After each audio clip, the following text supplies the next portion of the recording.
Sumergirnos en el laberinto de nuestras historias, seguir el hilo de la letra, entre la luz y la sombra, construir puentes entre culturas y continentes a través de relatos que han circulado de boca a oreja desde que nos sentamos alrededor de un fuego.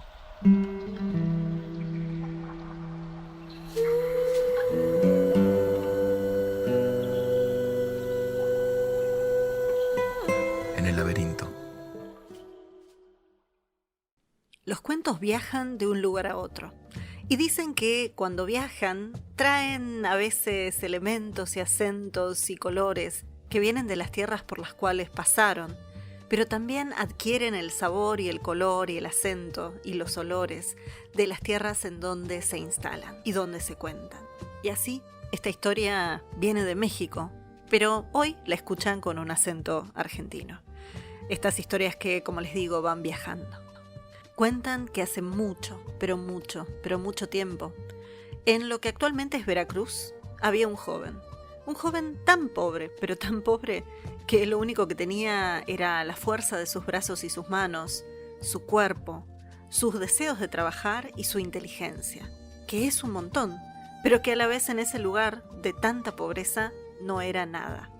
Y dicen que tomó la decisión de irse a buscar fortuna, y le pidió a su familia que lo ayudara, que le hicieran unas tortillas para llevarse para comer en el camino y que le desearan buen viaje. Y eso hizo su familia. Prepararon las tortillas, le desearon buen viaje y el joven emprendió la marcha.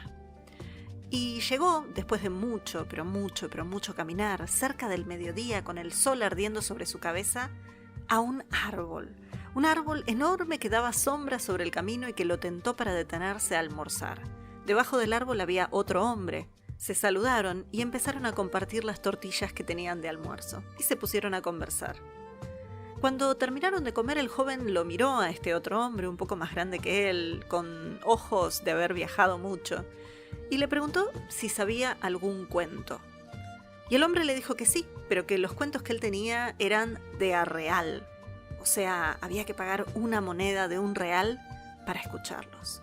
Y el joven, que tenía 3 reales en el bolsillo, pensó y dijo: cuente nomás, cuénteme uno. Y el hombre abrió la boca, lo miró fijo al joven y le dijo: nunca dejes camino real por vereda. Y cerró la boca y se quedó callado. El joven ahí se dio cuenta de que los cuentos que sabía este hombre eran lo que nosotros tal vez llamaríamos consejos, pero que en algunas partes de América todavía se les dice cuentos. Y fue así que aceptó este primer consejo, este primer cuento: nunca dejes camino real por vereda, y le dijo gracias. Y un segundo cuento, y el hombre lo miró y le dijo: por supuesto, a tierra que fueres, haz lo que vieres. A tierra que fueres, haz lo que vieres. Para alguien que estaba emprendiendo un camino y un viaje, era un muy buen consejo. Y así fue que el joven le pidió un tercer cuento. Y el hombre le dijo: comerás de tu sudor y de tu trabajo. Comerás de tu sudor y de tu trabajo. Bueno, gracias. El joven sacó los 3 reales que tenía y se los dio. Lo saludó y emprendió el camino. Y después de un tiempo se encontró con que el camino se bifurcaba, se dividía en 2. Por un lado, un camino frondoso con árboles y sombra, muy tentador. Y por el otro lado, el polvoriento camino real que él ya venía siguiendo. Bueno, estuvo a punto de girar y tomar el camino frondoso de árboles y sombras, cuando recordó el primer cuento que le habían dicho: nunca dejes camino real por vereda. Y entonces, bueno, no. Tomó el camino real. Tomó el camino real y siguió caminando hasta encontrarse finalmente, después de un tiempo, frente a un palacio. En este palacio pasaba algo muy raro. Los hombres que pasaban frente a él, por decreto real, por edicto real, tenían que detenerse y tenían que entrar a los jardines del palacio.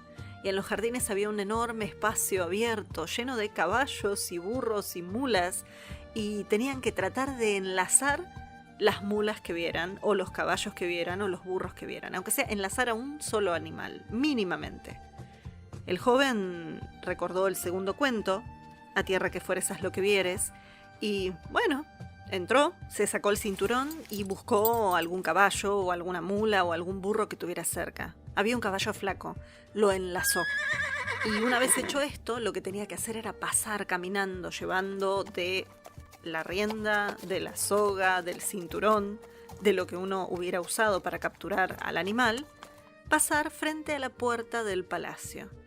En la puerta principal del palacio arriba había un balcón y en ese balcón estaba la princesa, la hija del rey, mirando todo. Y cuando el joven pasó por frente al balcón, la muchacha lo vio y le tiró una fruta de oro a sus pies. Inmediatamente los guardias reales lo rodearon y le dijeron que los acompañara al interior del palacio. El joven no entendía nada y decía, pero yo no hice nada, miren que, hice caso a lo que decían las leyes del edicto y acá estoy. Y le dijeron, acompáñenos, y bueno, finalmente el joven los acompañó hasta encontrarse frente al rey. La situación extraña, todo esto que había pasado ahí afuera, la fruta de oro a sus pies, tenía que ver con algo que el rey le explicó.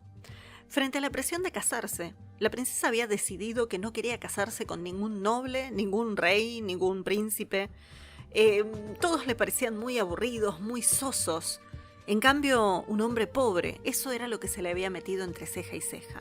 Ella se iba a casar con un hombre pobre, trabajador, y esa era la forma en la que estaban eligiendo al candidato. Y aparentemente, la joven princesa le había gustado lo que había visto y por eso la fruta dorada a los pies del muchacho.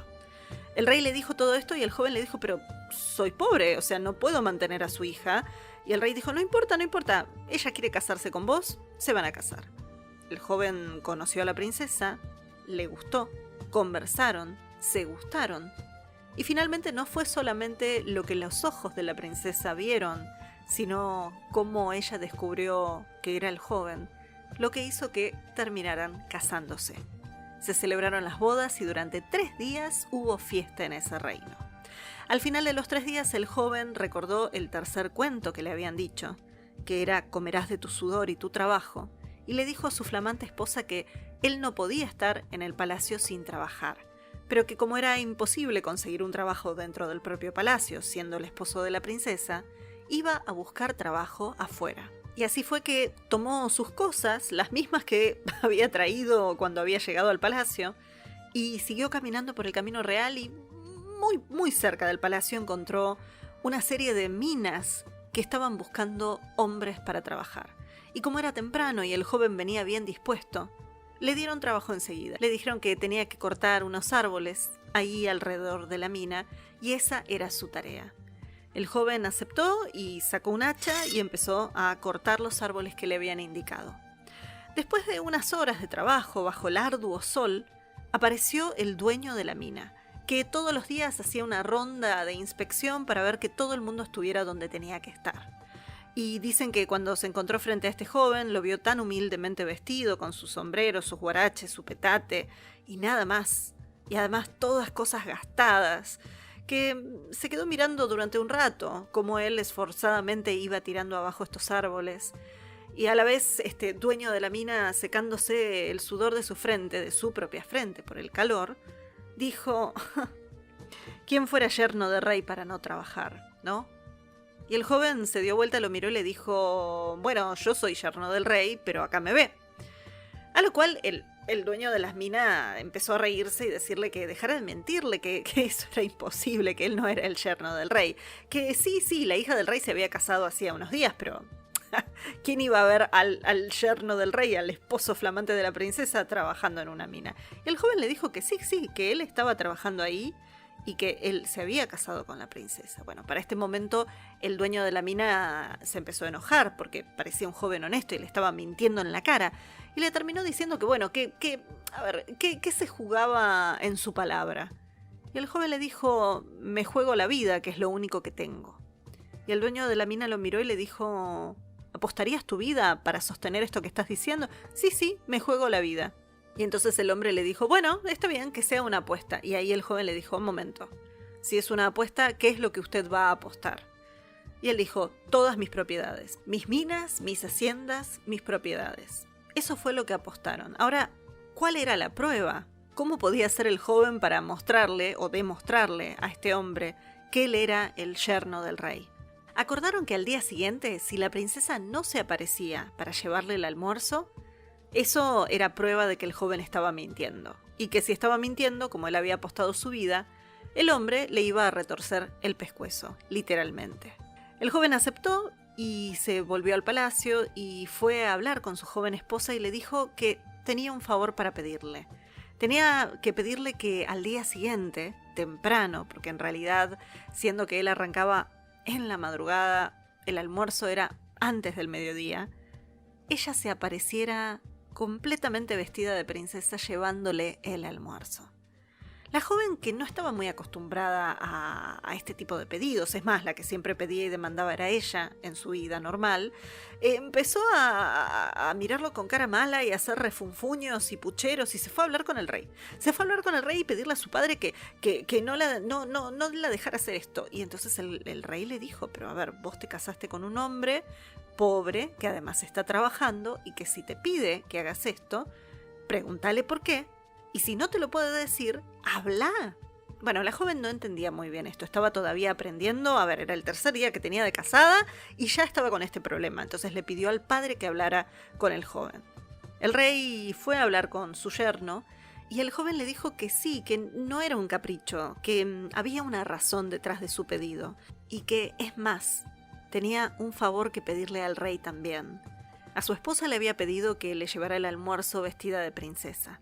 Pero al rey le pidió, y este era el único favor que le iba a pedir en su vida, que la acompañara también vestido de rey. El rey aceptó, fue a hablar con su hija, y después la joven habló con el muchacho también, y bueno, se arreglaron las cosas. La cuestión es que al día siguiente, muy temprano, en la madrugada, el joven se levantó, fue caminando hasta la mina, vestido como siempre.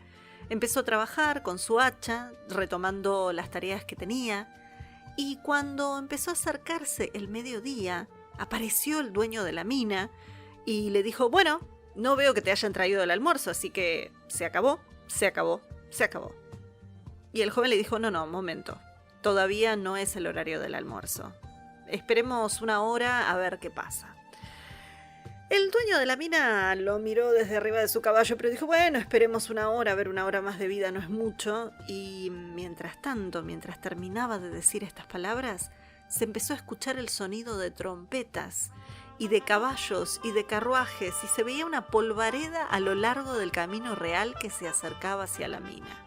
Era la caravana real, que se detuvo frente a donde estaba el joven.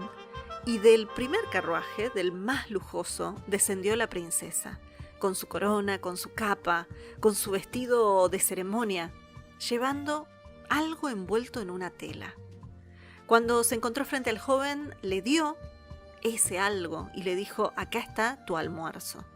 Y al mismo tiempo, mientras ella le entregaba el almuerzo, el rey bajaba del carruaje y los sirvientes que acompañaban toda esta caravana real ponían una mesa y una serie de sillas y manteles y vajilla y armaban una mesa para almorzar al aire libre como si estuvieran en el medio del palacio. Y así fue que el joven se salvó, porque demostró al dueño de la mina que realmente él era el yerno del rey y que esa frase de quién fuera yerno del rey para no trabajar no se aplicaba en su caso. El dueño de la mina tuvo que aceptar las condiciones de la apuesta, porque además frente al rey no podía retractarse, así que le entregó todas sus propiedades al joven. Y algunas personas dicen que después de esto el joven no necesitó trabajar nunca más, porque ya tenía lo suficiente como para que si su esposa le pedía algo, él pudiera dárselo.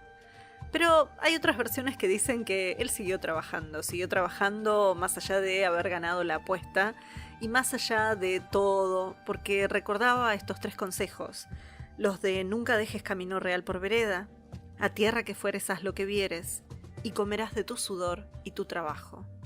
3 cuentos que valieron 3 reales, pero que le significaron otra vida. Esto fue